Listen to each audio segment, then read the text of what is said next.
राधिका बरसाने वारी की जय। राधे राधे। कार्तिक महात्म्य अध्याय 17 में कार्तिक अमावस्या दीपावली के दिन ब्रह्मा जी के द्वारा किस प्रकार लक्ष्मी पूजन करना चाहिए यह बताया गया है। ब्रह्मा जी कहते हैं, दैत्यराज बलि को भगवान विष्णु ने चतुर्दशी से लेकर 3 दिन तक राज्य दिया था।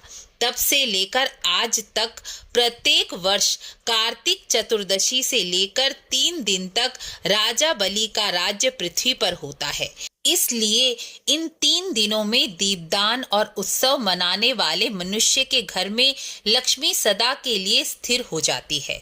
आगे ब्रह्मा जी कहते हैं कि कार्तिक अमावस्या के दिन मनुष्य प्रातःकाल स्नान करके भक्ति पूर्वक भगवान राधा कृष्ण का पूजन करे, प्रणाम करे। दिन के मध्य काल में पितरों का दूध, दही, घी आदि से तर्पण करे।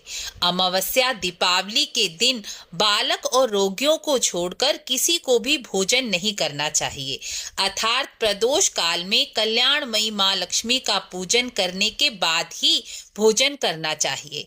इस दिन माँ लक्ष्मी जी का सुख बढ़ाने की इच्छा रखकर कमल के फूल की शैया जो मनुष्य बनाता है उसके घर को छोड़कर माँ लक्ष्मी कभी नहीं जाती।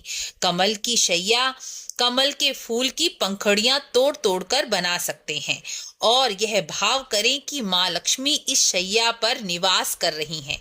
माँ लक्ष्मी को जावित्री, लौंग, इलायची, गाय का दूध, अक्षत और शक्कर, पिस्ता, केसर से युक्त खीर का भोग अति प्रिय है। अर्थात इस दिन खीर अवश्य ही बनानी चाहिए।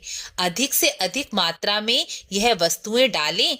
नहीं हो सकता तो साधारण गाय के दूध से खीर बनाकर उसमें केसर डाल सकते हैं। ऐसी खीर माँ लक्ष्मी को अति प्रिय है। माँ लक्ष्मी का प्रिय फल अनार और श्रीफल यानी नारियल है। नारियल और अनार का फल इस दिन भोग लगाना चाहिए। दीपावली के दिन माँ लक्ष्मी का पूजन करना चाहिए। सर्वप्रथम गणेश जी का पूजन करना चाहिए। गणेश जी के 12 नामों से यह पूजन आरंभ करना चाहिए। गणेश अथर्वशीष या गणेश जी की आरती करने के बाद लक्ष्मी पूजन आरंभ करना चाहिए। आपके पास श्री यंत्र है तो श्री यंत्र की पूजा करें, नहीं तो माँ लक्ष्मी की मूर्ति का पूजन करें। माँ लक्ष्मी का पूजन कनकधारा स्तोत्र, श्री सूक्त, लक्ष्मी चालीसा या और लक्ष्मी जी की आरती से करना चाहिए। लक्ष्मी पूजन के बाद भगवान विष्णु का पूजन अवश्य ही करना चाहिए, क्योंकि बिना विष्णु के लक्ष्मी जी स्थिर नहीं रहती। लक्ष्मी जी उसी के घर में प्रसन्नता और स्थिरता से रहती हैं जहां विष्णु जी का पूजन किया जाता हो, जहां विष्णु जी स्वयं पहले से ही विराजमान हो।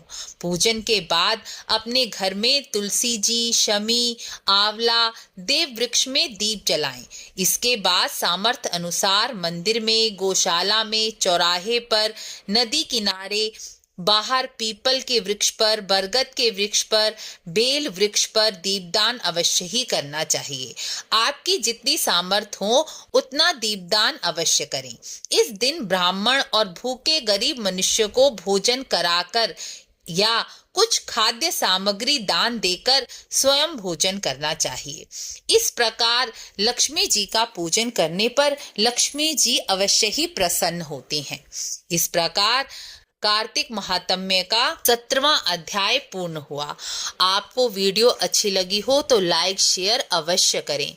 राधे राधे।